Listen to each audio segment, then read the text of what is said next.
La charla de hoy se llama ¿La culpa nuestra adversaria o nuestra ayudadora?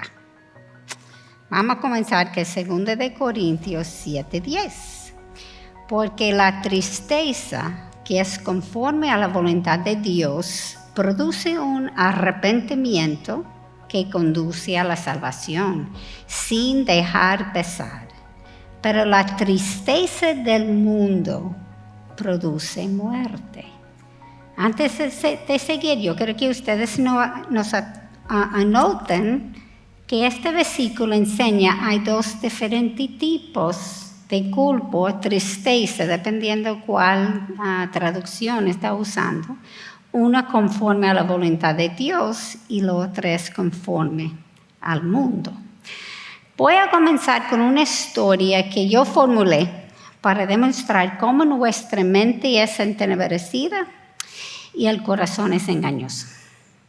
Vamos a suponer que tu vecino es el jefe de policía y siempre tiene varias seguridad afuera de su casa. Y tú has notado que él tiene 3 carros, un Lamborghini, un Rolls Royce y un Jetta Mercedes-Benz.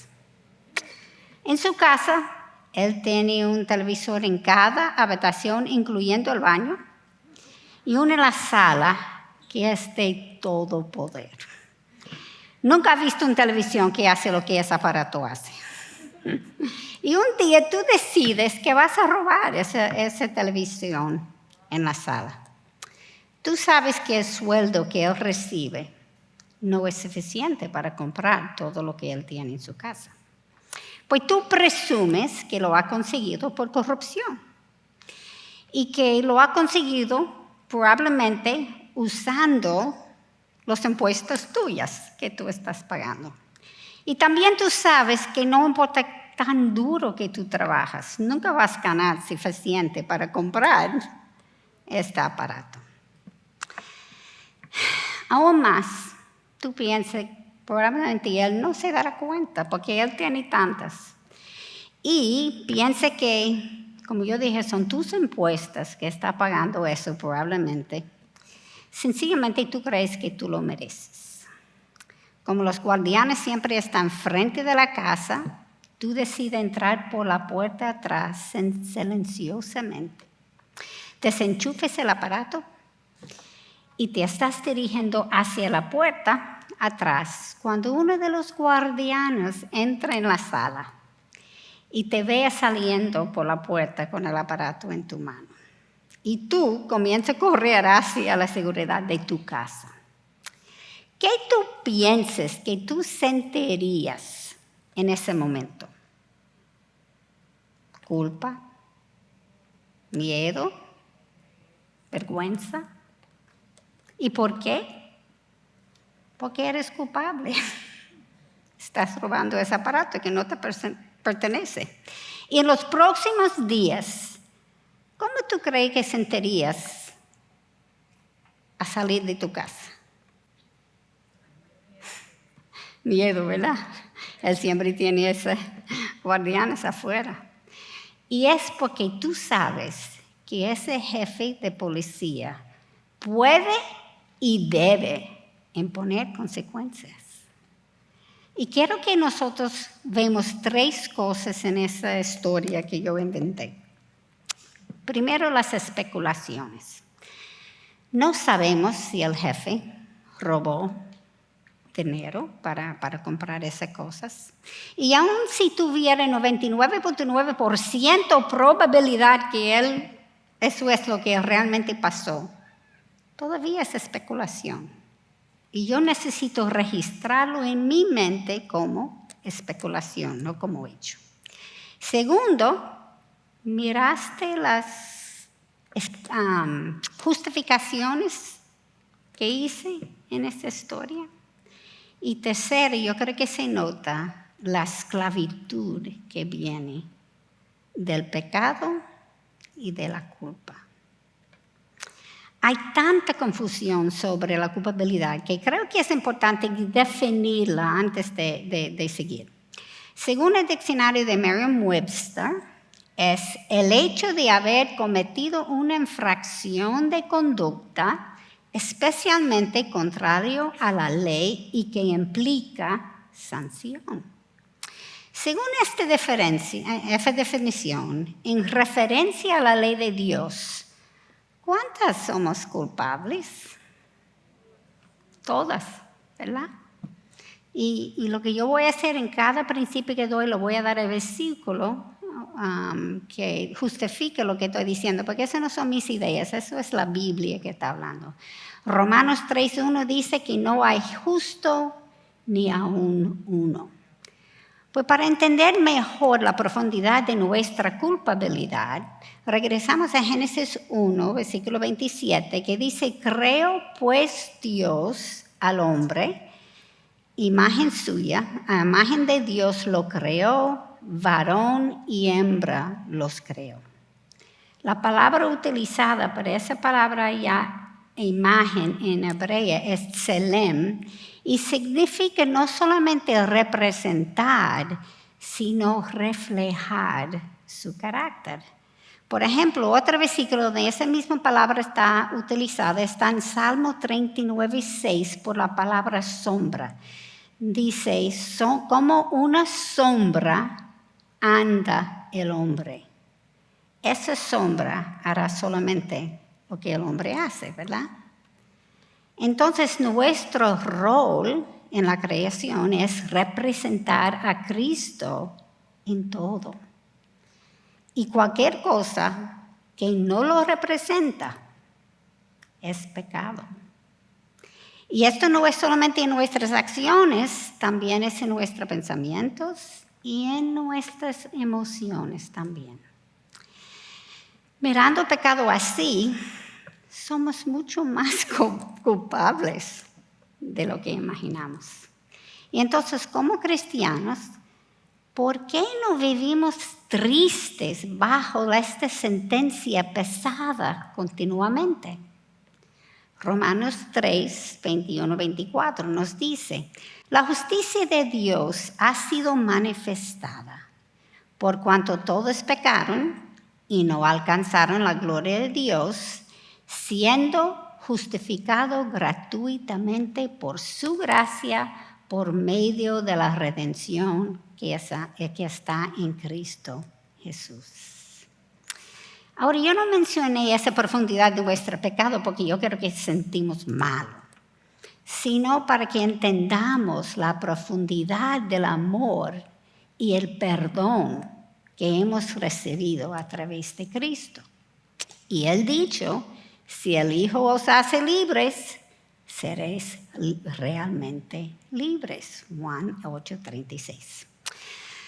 La culpa verdadera es nuestro ayudador porque nos trae a Cristo. Y quiero aclarar que la culpa no es un sentimiento, sino es un hecho. Opuesto a la vergüenza, que sí es un sentimiento desagradable, que se apodera de nosotros después de haber hecho algo malo y consiste en el miedo de la desgracia. ¿Y qué hace la culpa si no estamos en Cristo? Nos paraliza, como la historia que mencioné en principio. Uno sentiría terror a salir de la casa. Los no creyentes tienen terror a la muerte. Eso es la culpa sin Cristo. Y aunque la culpa es dolorosa, es potencialmente beneficiosa porque abre la posibilidad al arrepentimiento, una práctica que es vital y debe ser continua en la vida de fe.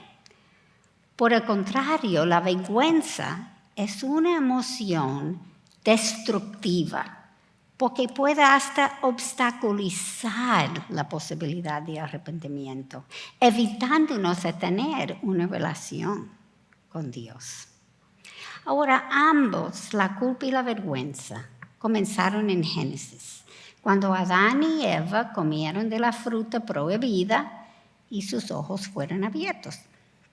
La palabra utilizada en el Antiguo Testamento para la culpa es asham y tiene 3 dimensiones.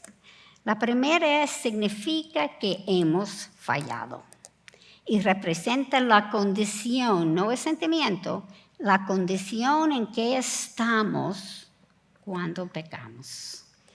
Lo veo cuando David hizo el censo en 2 de Samuel, capítulo 24, y leemos lo que Pablo oró en versículo 10. Dijo pues David al Señor, he pecado en gran manera por lo que he hecho, pero ahora, oh Señor, te ruego que quites la iniquidad de tu siervo, porque he obrado muy neciamente. Él no solamente sentía la culpa, él la admitió, la confesó y sabía que el Señor podía quitarlo. La segunda parte de Asham es, como es contra Dios, merecemos un castigo y daremos cuenta a Él. 2 de Corintios 5:10 nos dice, porque todos nosotros debemos comparecer ante el tribunal de Cristo para que cada uno sea recompensado por sus hechos estando en el cuerpo, de acuerdo de lo que hizo, sea bueno o sea malo.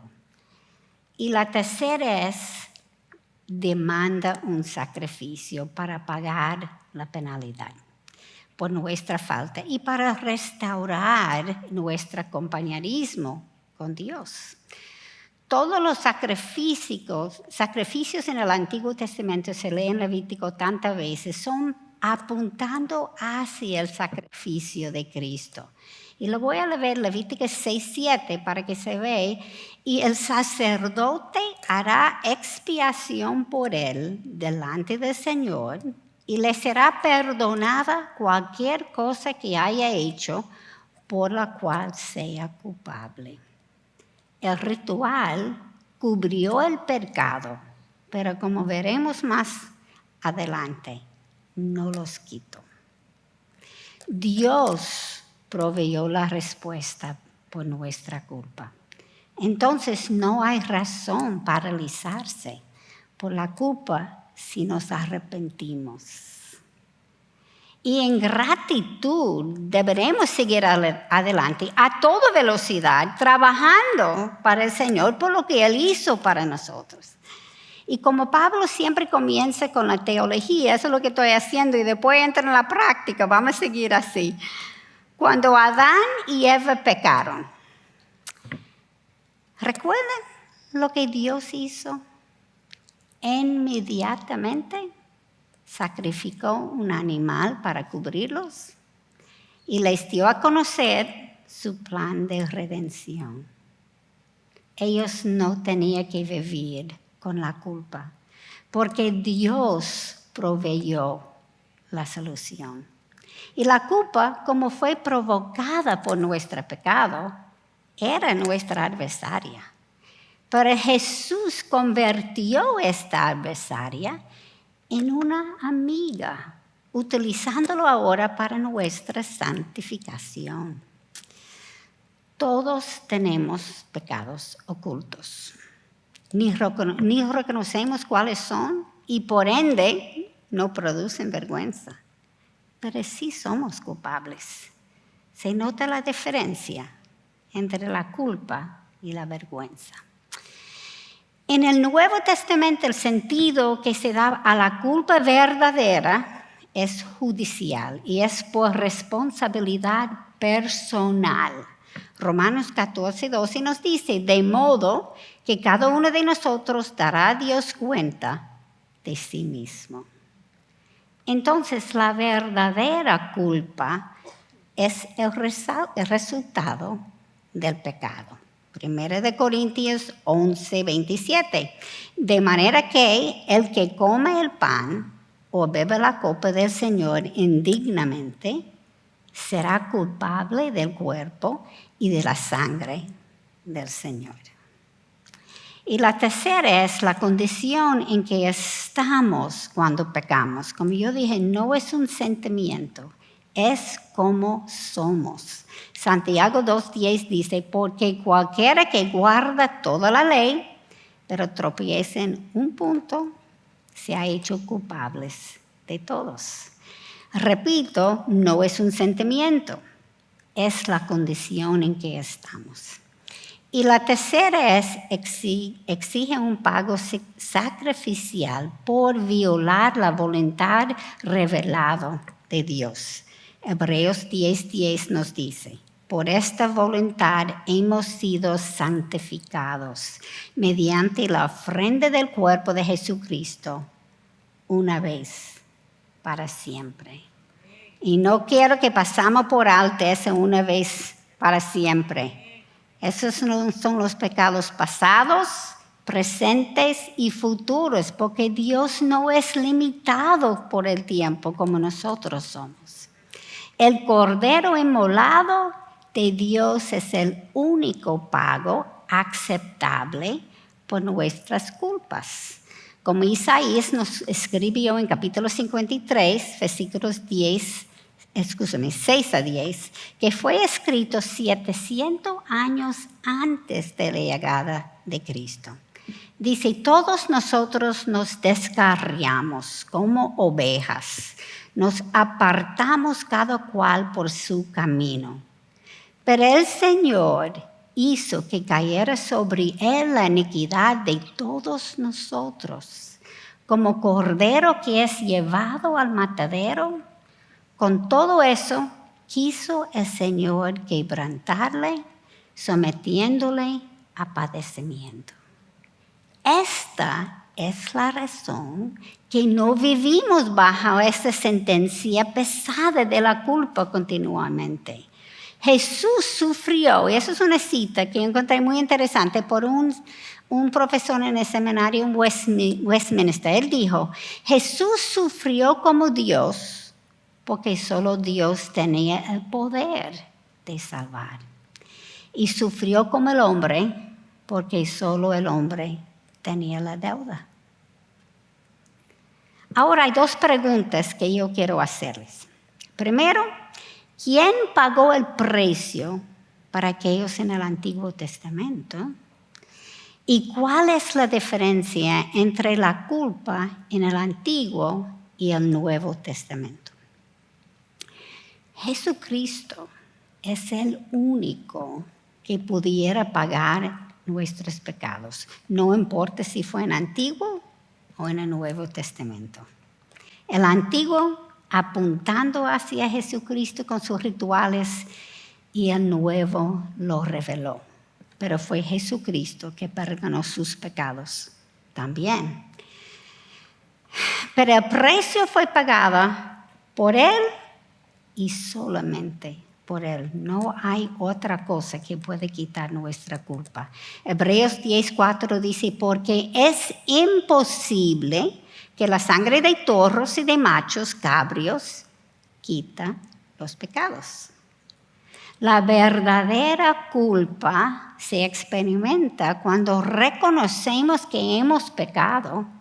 Sin embargo, como creyentes, tenemos la seguridad que Dios nos perdona. Y esto fue reconocido aún en el Antiguo Testamento. Escuche Salmos 32:5. Confesaré mis transgresiones al Señor, y tú perdonaste la culpa de mi pecado. En el Nuevo Testamento leemos en 1 de Juan, capítulo 1, versículo 9, si confesamos nuestros pecados, Él es fiel y justo para perdonarnos los pecados y para limpiarnos de toda maldad.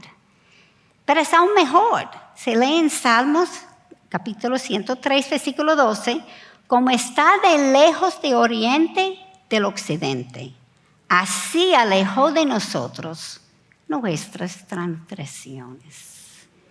Él no solamente perdonó, sino también Él eliminó nuestros pecados, algo que los cabríos no podían hacer. Los sacrificios de animales eran imposibles, solamente lo cubrió. Entonces, Él quitó nuestra culpa y nuestra vergüenza. Y aunque somos culpables, ya somos liberados, porque el Padre permitió al que no conoció pecado, lo hizo pecado por nosotros, para que fuéramos hechos justicia de Dios en Él.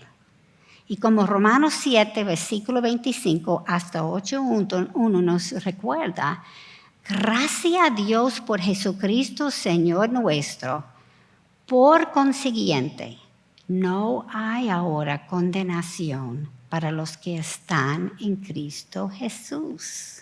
Jesús pagó nuestra deuda.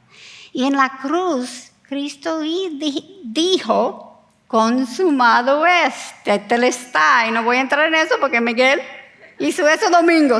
Parece que lo leyó, pero no es verdad. Nuestra cuenta ha sido saldada.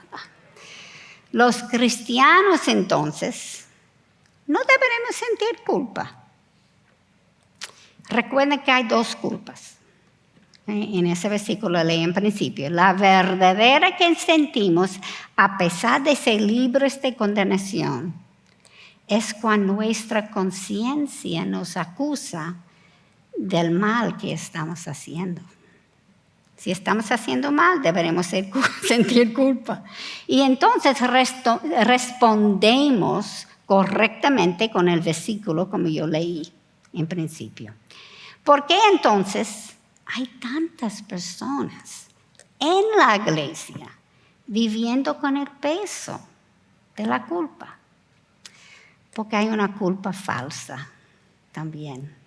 Y se basa en sentimientos que nos condenan porque no hemos cumplido las expectativas que quizás nosotros tenemos para nuestras mismas o que otros tienen para nosotros. Para dar algunos ejemplos, no he cumplido con las expectativas irrealistas que yo he hecho para mí misma. Como cristiana, yo nunca debo enojarme. Es posible. Irrealista, ¿verdad? Vivimos en un mundo caído. No trabajaste suficiente en su trabajo, en sus estudios. O quizás tomaste tiempo para relajarte. Aún Dios nos dio un día de descanso en la semana. O puede ser expectativas que otros tienen para uno. Por ejemplo, quizás sus padres no estaban contentos con la carrera que elegiste. O quizás con el hombre que elegiste. O quizás no tenía la cantidad de hijos que ellos creían que deberían tener. O puede ser que tiene esos padres o tiene un esposo o jefe o lo que sea, que no importa lo que tú haces, nunca es suficiente. Nosotros debemos cumplir con las expectativas de ¿quién? De Dios. Y solamente Dios. No necesariamente lo que yo pienso, ni lo que la gente alrededor mío piense. Yo tengo que ser seguro que yo estoy agradando a Dios. Ok, la segunda se basa en sentimientos que nos condenan, aunque no hemos hecho nada mal. O quizás uno sigue culpándose, aunque ha perdido perdón y ha confesado por algo que ha hecho. Para dar algunos ejemplos, por ejemplo, cuando no haya hecho algo mal, quizás tú sobreviviste de un accidente automovilístico y otra persona en el carro murió. Mucha gente siente culpable, aunque ellos no hicieron nada, que ellos sobrevivieron y el otro no. O cuando sigues culpándose, aún después de haber confesado, esto es causado principalmente por baja estima. No sientes que tienes valor, como madre, como esposa, como hija, como cualquier cosa. Y he oído muchas personas decir que yo no puedo perdonarme a mí misma. Pero realmente no estamos en condiciones de perdonarnos. Solamente Dios puede hacer esto. En cambio, necesitamos comprender el poder y la plenitud del perdón de Dios, que fue comprado por la sangre de Jesús. Y una forma de diferenciar entre la culpa verdadera y la culpa falsa es que la confesión no resuelve la falsa. La verdadera sí. Y la razón es porque Apocalipsis 12:10 nos dice: el acusador de nuestros hermanos, el que no los acusa delante de nuestro Dios día y noche. Mientras la culpa verdadera, regresamos a 1 Juan 1:9, si confesamos nuestros pecados, Él es fiel y justo para perdonarnos los pecados y para limpiarnos de toda maldad. Si la confesión no me alivia, entonces puede ser que yo no estoy confiando en Dios.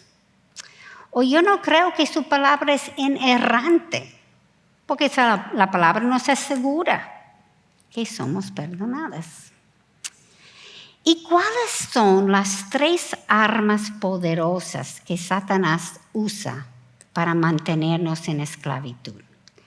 La primera es la vergüenza, la segunda es el temor y el tercero es el enojo. La primera, la vergüenza, es un sentimiento producido por la culpabilidad, como dije. Sin embargo, lo que ocurre es que en vez de pensar que yo he hecho algo malo, yo pienso que soy mala. Esto es la diferencia. Y esto nos mantiene en un constante temor de ser rechazada y abandonada. Pero la palabra nos dice: nunca te dejaré ni te desampararé. Este miedo produce que necesitemos mantener nuestras emociones y nuestro comportamiento en un control rígido. Y en consecuencia, te sientes sola internamente, mientras tiene una dependencia enfermiza en la gente por lo que piense de uno. Y aparte de eso, no hay gozo en tu salvación. La segunda arma de Satanás es el temor. ¿Y de qué tenemos temor? De no ser digna, de ser rechazada, del castigo. Y como Cornelia nos dice también la semana pasada, la soledad. Es realmente el temor que otros descubren que eres una persona necesitada. Y entonces te escondes atrás de una pantalla, atrás de una máscara, ¿verdad? Tiene que vivir así y tanto estrés innecesario. Nunca puedes ser tú mismo. Siempre estás actuando como estás en una obra. ¿Cuál es la consecuencia de una vida así? Este impide que encuentres intimidad y amor en relaciones cercanas. ¿Y cuáles son las manifestaciones que las personas están viviendo así? Ellos tienen dificultad expresar sus sentimientos, aceptar la culpa, o aceptar las críticas, mejor dicho, enfrentar un conflicto, aceptar la responsabilidad, de nuevo, estar sola, y el poder a sentir empatía con otras personas. ¿Y cuál es la resolución. Isaías 41:10 nos dice, no temas, porque yo estoy contigo. No te desalientas, porque yo soy tu Dios. Te fortaleceré, ciertamente te ayudaré, sí, te sostendré con la diestra de mi justicia. Las relaciones íntimas, cercanas, son importantes, pero como Cornelia nos enseñó la semana pasada, no son los más importantes. Lo más importante es nuestra relación con Dios. Y la tercera arma de Satanás es el enojo. El enojo es la forma en que combatimos los sentimientos de culpa. Usualmente comenzamos a buscar la falta en la otra. Y la motivación es aliviar nuestra culpabilidad en vez de cambiar nuestro comportamiento. Me estoy justificando en mi enojo. Y Santiago 1:20 dice, la ira del hombre no obra para la justicia de Dios. Y no sé si ustedes se notaron que si están envueltos en esas tres armas, estás en una esclavitud. Pero el Hijo nos ha hecho libres. Cristo nos ha dado libertad y si nos sentimos culpables siempre, no estamos disfrutando esta libertad. Y nos hemos colocado a nosotras mismas en una jaula. Cuando me doy cuenta de que yo soy peor de lo que la gente piensa de mí. Esa es la realidad. Y aún así Dios me perdonó totalmente. Entonces utiliza la Biblia como el estándar para determinar lo que es verdadera y no lo que mis sentimientos me están diciendo. ¿Por qué no podemos confiar en los sentimientos? Jeremías 17:9. No sé ustedes, pero eso para mí es grabado aquí. Más engañoso de todo es el corazón y sin remedio. ¿Quién lo comprenderá? Dios nos ha asegurado que no hay condenación para los que están en Cristo Jesús. Romanos 8:1. Y la pregunta es, ¿realmente lo creemos? Él nos ha dicho. Como la sangre de Cristo nos limpia de toda nuestra culpabilidad. La culpa verdadera es una forma que Dios usa para que nos arrepentamos, para santificarnos, mientras la culpa falsa es para atormentarnos. Es una conspiradora secreta que nos tiente y nos condena, produciéndonos deshonra y vergüenza interior. Lo peor que es una esclavitud autoimpuesta. La culpa nos mantiene en una jaula. Jesús abrió la puerta, pero preferimos quedarnos adentro porque es más cómodo. Es lo que conocemos. Sé cómo comportarme aquí. Y como tengo miedo de fracaso o que la gente me conocerá, entonces prefiero la seguridad de lo conocido, a pesar de que sigo sin libertad. La culpa verdadera es una conciencia interna que nos advierte que hemos hecho algo mal.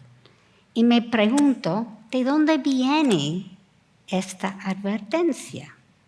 Pues hay dos diferentes sitios. Puede venir de la conciencia natural de Dios o puede venir del Espíritu Santo. Comenzamos con la conciencia natural, que es lo que todos seres humanos hemos recibido. Romanos 1, versículo 20, dice, porque desde la creación del mundo, sus atributos invisibles, su eterno poder y divinidad, se han visto con toda claridad, siendo entendidos por medio de lo creado, de manera que no tienen excusa. Me pregunto entonces, si es natural, ¿por qué no es tan obvio a muchos? Bueno, la Biblia nos habla sobre ese punto y dice que hay diferentes tipos de conciencia. Hay una conciencia que es corrompida y es una conciencia impura, no ha sido entrenada o que ha sido alterada por las opiniones del mundo. Tito 1:15 nos dice, todas las cosas son puras para los puros, mas para los corrompidos e incrédulos nada es puro, sino que tanto su mente como su conciencia están corrompidos. También hay una conciencia cauterizada. Y eso es una conciencia, marchita, que se ha hecho insensible al Espíritu Santo por la práctica continua del pecado. Esta tiene que ser creyentes, porque tiene el Espíritu Santo morando. 1 de Timoteo 4:2 dice, mediante la hipocresía de mentirosos que tienen cauterizada la conciencia. ¿Se nota cómo se cauteriza? Es la práctica continua del pecado. Esta cristiana no está controlado por el mundo. ¿Y quién es el príncipe de ese mundo? Sabemos que es Satanás, ¿verdad? Cuando estoy caminando con el mundo, estoy caminando con el enemigo. Y él es que dirige este mundo. Y no creo que ninguno de nosotros queremos caminar con él, ¿verdad? Entonces podemos renovar la mente con estudiar y aplicar las Escrituras a nuestras vidas. Y entonces reconocemos la voluntad de Dios. Romanos 12:2 me dice, no os adaptéis a este mundo, sino transformaos mediante la renovación de vuestra mente para que verifiquéis cuál es la voluntad de Dios, lo que es bueno, aceptable y perfecto. Y cuando está renovado, lo que vemos es esa conciencia aprueba lo bueno y condena lo malo. Romanos 12:9. El amor sea sin hipocresía, aborreciendo lo malo, aplicándoos a lo bueno. Es una conciencia confiable que soporta los ataques de Satanás. 1 de Pedro 3:16.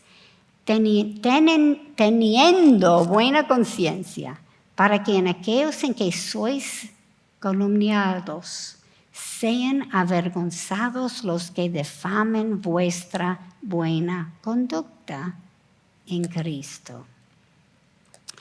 Pero también dije que la culpa verdadera puede venir del Espíritu Santo, ¿verdad? Porque es Él que transforma nuestra mente. ¿Cómo es que Él hace esto? A través de las diferentes funciones que Él tiene. Primero nos convence del pecado a los que violen las leyes morales. Juan 16:8 nos dice, y cuando Él venga, convencerá al mundo de pecado, de justicia y de juicio.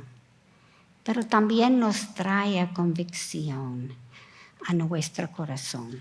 1 de Tesalonicenses 1:5 dice, nuestro evangelio no vino a nosotros solamente en palabras, sino también en poder y en el Espíritu Santo, con plena convicción.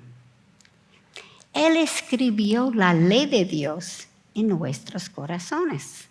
Hebreos 10, versículo 15 a 16 nos dice, y también el Espíritu Santo nos da testimonio, porque después de haber dicho, este es el pacto que haré con ellos después de aquellos días, dice el Señor, pondré mis leyes en su corazón y en su mente las escribiré.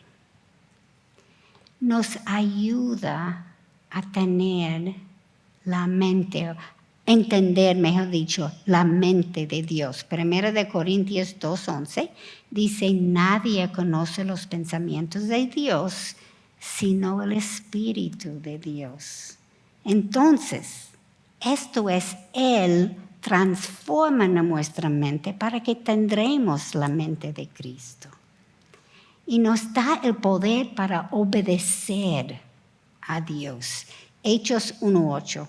Pero recibiréis poder cuando el Espíritu Santo venga sobre vosotros. Nos comunica el amor de Dios. Romanos 5:5. Y la esperanza no desilusiona, porque el amor de Dios ha sido derramado en nosotros, en nuestros corazones, por medio del Espíritu Santo que nos fue dado. Y nos llena de esperanza. Romanos 15, versículo 13. Y el Dios de la esperanza os llene de todo gozo y paz en el creer, para que abundéis en esperanza por el poder del Espíritu Santo. Jesús quitó la penalidad y el peso de la culpa. Él dejó escrito su palabra para que reconozcamos nuestro deber y luego nos dejó el Espíritu Santo para que nos ayude a transformarnos, primero con la salvación y luego con la transformación de nuestra mente a través de entender las Escrituras que Él escribió. Y al recordarles, a traer convicción cuando pecamos, para arrepentirnos, restaurando nuestra relación con Dios. Cuando el Espíritu Santo se expone cualquier mentira que el enemigo presenta como verdad, algo hermoso ocurre entre nosotros. Nos permite vernos a nosotros mismos de manera diferente, quitando el poder de un evento doloroso del pasado y nos da esperanza en el presente. Nos libera de las cadenas de las palabras que nos han quebrantado, porque las palabras de Dios son más importantes que la mentira. Y es verdad, esa verdad debe convertirnos en una arma contra el enemigo, cuyo objetivo es envolvernos en mentiras para que perdamos el poder. Recordando lo que Cristo hizo en la cruz y habiendo despojado los poderes y autoridades, hizo de ellos un espectáculo público, triunfando sobre ellos por medio de Él. Colosenses 2:15. La culpa verdadera era nuestra adversaria, porque fue la consecuencia de nuestro pecado.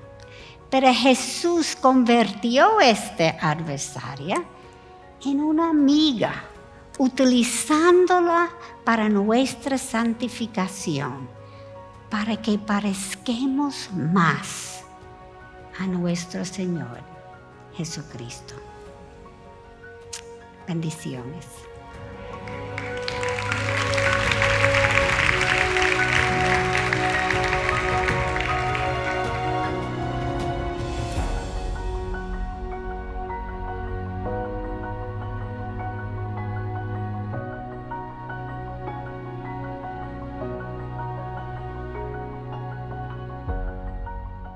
Gracias por acceder a este recurso. Espero que haya sido de gran bendición para tu vida.